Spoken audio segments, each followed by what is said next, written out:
नमस्कार दोस्तों, आज मैं आपको ऐसा खेत दिखाने वाला हूं धान का। शायद ही आपने ऐसा खेत कहीं देखा होगा। इस तरह का आप देख पा रहे हो। ये जो पौधा देख रहे हो इसकी हाइट देखिए, लगभग 4 फुट के आसपास है, लेकिन कुछ इसमें पौधा छोटे हैं।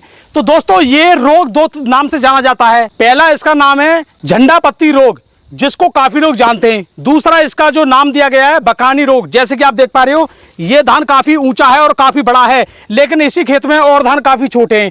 अब ये क्यों देखने को मिलता है, इसके बारे में पूरी जानकारी हम करेंगे। और सबसे बड़ी बात है, इस खेत में हमारे किसान भाइयों का लगभग 40% लॉस होना तय है। अब क्यों है, ये क्यों आया है, इसको कैसे रोकना चाहिए, इसकी पूरी प्रॉपर जानकारी आपको मिलने वाली है। तो वीडियो को लास्ट से जरूर देखना, क्योंकि इसमें आप देख पा रहे हो ये जो बकानी वाले पौधा हैं ये पूरी तरह गल रहे हैं। जैसे ये भी आप देख पा रहे हो, ये भी गल रहा है। और कुछ मैं आपको दिखा दूं जो इसमें पूरी तरह गल भी चुके हैं। जैसे ये देखिए, ये भी बकानी था, ये गल गया है, पूरा खत्म हो गया। और भी मैं आपको दिखाना चाहूंगा, ये देखिए सब ये खेत आप देख पा रहे हो, पूरी तरह खेत खत्म होने की कगार पे है। हमारे किसान भाइयों का इसमें बहुत बड़ा लॉस देखने को मिल रहा है।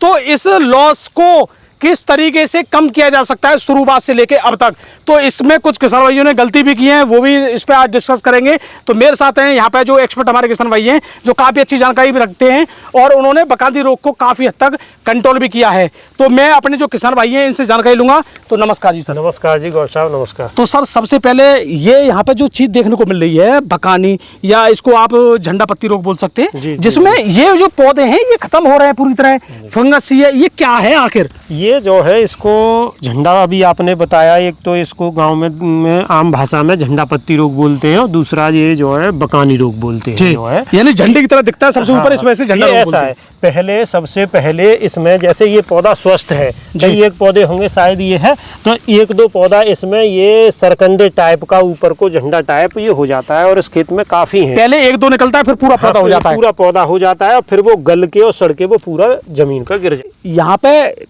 क्या क्या कमी रही है और इसको किस तरीके से शुरुआत से रोका जा सकता है? क्या ये रुक जाता है या नहीं रुकता है?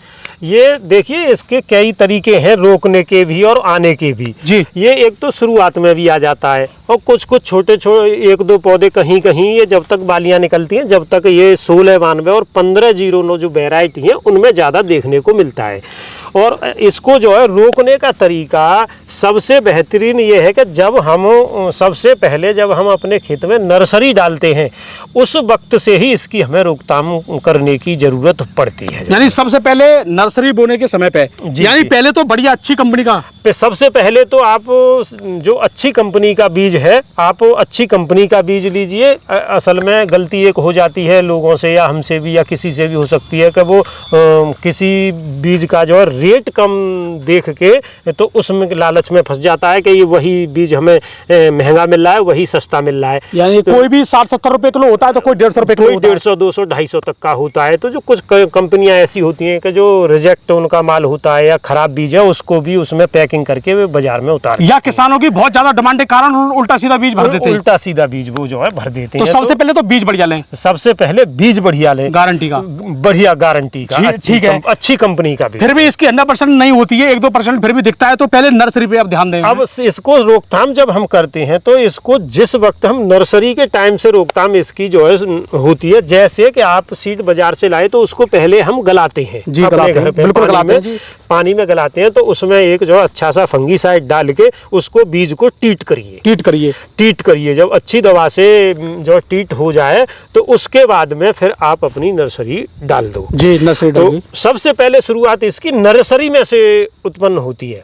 तो कहीं कहीं पौधे अगर आपको नर्सरी में दिखाई दे रहे हैं तो उसमें आपको दवा का इस्तेमाल नर्सरी में करना चाहिए। यानी उनको भी उखाड़ के फेंकना चाहिए और दवा का स्प्रे। हाँ, उनको जो पौधे हैं एक दो जो भी दिख रहा है आपको नर्सरी में, उसको आप उखाड़ के फेंक दीजिए और उसको नर्सरी में उसका इस्तेमाल, उसको रोकने की कोशिश करिए दवाओं का। अच्छा, अगर किसी नर्सरी में 30% या 35% तो क्या वो नर्सरी रिजेक्ट कर देनी चाहिए? अगर 25 से 30% नर्सरी में ये जो बकानी रोग है तो वो नर्सरी कभी गलती से लगानी नहीं चाहिए। नहीं तो ये परिणाम देखने को मिलेगा। ये जो है दोस्तों, आप देख रहे हो दोस्तों, खेत खत्म है। इस खेत में मैं आपको बता दूं, मैं बता नहीं सकता हूँ, 35 से 40% तक नुकसान जाएगा इस खेत में। गौ साहब ज्यादा है, ज्यादा नुकसान है। हाँ, ज्यादा नुकसान है। ये भाई ये तो देखो 60% पे गया, 50 से 60। अब यहाँ देखिए, यहाँ ये मानिए ये सब पौधे खत्म हो रहे थे, इसी तरह के खत्म हो रहे हैं, इतने बीच में इसमें पौधे नहीं है।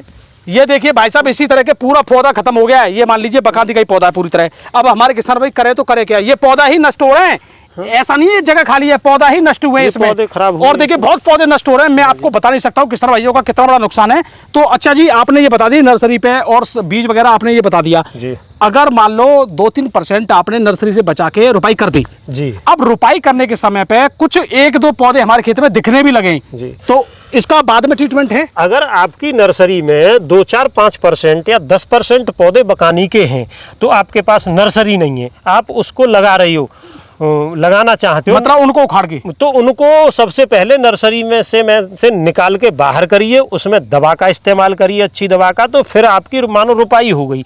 तो आप खेत में रुपाई हो गई तो ये मन देखिए कि मेरे खेत में ये रुपाई हो गई तो मैं इसका ध्यान ना दूं। तो आपकी जब रुपाई होने के 8 से 10 दिन पे आपकी जो है रुपाई जो है धान जो है जर्मिनेशन हो जाता है। तो सबसे पहले खाद वगैरह या कोई फर्टिलाइजर लगाने से पहले फर्टिलाइजर लगाने से पहले आप इसका रोकथाम का, मतलब रुपाई के 10 से 12 दिन पे पहला यूरिया लगाते हैं, उससे पहले इसका ट्रीटमेंट करें। इसका ट्रीटमेंट करें। तो इसके लिए क्या ट्रीटमेंट कर सकते हैं? उसके लिए हम ज्यादातर करते हैं तो एक समीर दवा आती है, अडामा कंपनी की, जिसमें कि टेबुकोनाजोल और कैप्टन जो है होता है। कैप्टन और टेबुकोनाजोल कॉम्बिनेशन होता है। यानी कैप्टन तो होता है शायद मेरे हिसाब से कॉन्टैक्ट, और तुम्हारा जो टेबुकोनाजोल है सिस्टमिक, ये सिस्टमिक फंगीसाइड है। तो उसका आप सबसे पहले, उसके 2-3 तरीके हैं लगाने के, या तो आप एक स्प्रे के द्वारा दे सकते हैं जी, सही है, या फिर मिट्टी में या बालू में या रेत में उसको मिला के पूरे खेत में छिड़क करके आप पानी दे दीजिए या पानी भर के उसमें लगा दीजिए। बिल्कुल। तो उसके करीब 4-5-6 दिन बाद जब वो दवा पूरे पौधों में एब्जॉर्ब हो जाए, उसके बाद आप यूरिया खाद की या फर्टिलाइजर का जो आपकी प्रक्रिया उसे करते हैं, उसको करते हैं। बशर्ते यहाँ एक गलती और नहीं करनी है, हमको यूरिया ज्यादा नहीं देना पहली डोज में, यूरिया कम देना है। जैसे हमारे किसान भाई 1 एकड़ में 45 किलो यूरिया देते हैं, तो फिर कितना देना है? 20 से 25 किलो लास्ट। अच्छा जी। आप फिर उसके बाद आपकी धान जो खेत बढ़िया चल रहा है तो फिर दूसरी डोज यूरिया की आप अच्छी बढ़ा दें, फुल डोज कर दें, फिर फुल डोज कर दें, फिर कोई दिक्कत नहीं है। तो ये आपका 90% रुक जाएगा, उसी समय रुक जाएगा। अब इसमें दोस्तों काफी परसेंट में आ गया, इसमें तो आप देख पा रही हो लगभग 45% 50% के आसपास इसमें अब देखने को मिल रहा है। बहुत पौधे खत्म हो चुके हैं, मैं आपको दिखा नहीं पाऊंगा, ऐसा भी बता रहे हैं लगभग 50 से 60% तक नुकसान हो सकता है। तो भाई साहब ये आपने जो बताया तरीका, ये तो मतलब अगर किसान इस तरीके से करें तो इससे बच सकते हैं। लेकिन आप इसमें क्या मान रहे हो, किसानों की गलती है कि बीज में गलती है? ये देखिए दोनों गलतियां हो सकती हैं। अगर किसान की गलती है तो बराबर के और खेत तो सही है। हाँ, और खेत ठीक है, इसमें किसानों की लापरवाही रही है। ये हो सकता है उनकी किन्हीं कारणों से, व्यस्तता के कारण कैसे भी उन्होंने, या जब न दिखा हो उन्होंने दवा वगैरह का इस्तेमाल न किया हो। अब ये मैं नहीं कह सकता क्या हुआ है, इसमें सीड की भी कमी हो सकती है और किसान की भी, दोनों कमी देखने को मिल सकती है। देखो भाई, हमारे इसीलिए हमें ऐसी वीडियो को भी बनाना पसंद करते हैं जो हमारे किसान भाइयों के लिए काफी ज्यादा बेनिफिट वाली जानकारी हो। अगर जिन खेतों में इस तरह की दिक्कत है तो वो हमारे किसान भाई जो इस वीडियो में बताया गया है उससे वो इसको काफी हद तक कंट्रोल कर सकते हैं। अगर भाई साहब एक बात और जानना चाह रहा हूं, क्या इस वाली कंडीशन पे ये रोका जा सकता है? गौर साहब, मेरे को नहीं लगता कि ये फिलहाल की कंडीशन में ये रुक जाए। अब पौधा जो बकांदी के वो खत्म होना ही है। देखिए ये है जी, इसमें 1-2 पौधा शायद बच भी रहा है जी, तो ये पूरा पौधा गलेगा। इसमें कुछ पौधे तो ये देखो आपके बिल्कुल गल भी गए धीरे-धीरे। अब देखो खत्म सा हो चुका है, इसमें 2 पौधे ये बचे हैं। यानी इसका मतलब है कि इसको फंगस खाती रहती है। हाँ, इसको फंगस खाती रहती है, अब खत्म ही कर देगी इसको। अब इस पे कोई इलाज नहीं है। तो दोस्तों देखो कितना बड़ा नुकसान है। इस समय इसका कोई इलाज नहीं है। अगर उस समय सही समय पे अगर इलाज किया जाए तो बहुत चीजों को आप कंट्रोल में कर सकते हो। दोस्तों इस तरह की जानकारी के लिए हमारे चैनल को आप सब्सक्राइब जरूर कर लें। हम आपको इंपोर्टेंट जानकारी देते रहते हैं और सबसे बड़ी बात है फील्ड पे जाके देते हैं। सबसे बड़ी बात ये होती है कि फील्ड पे प्रैक्टिकली जानकारी हम आपको दे रहे हैं। हम कोई भी ऐसी जानकारी नहीं दे रहे, प्रैक्टिकल वाली जानकारी दे रहे हैं। दोस्तों हमारा वीडियो देखने के लिए धन्यवाद। मैं विकास गौड़, नमस्कार।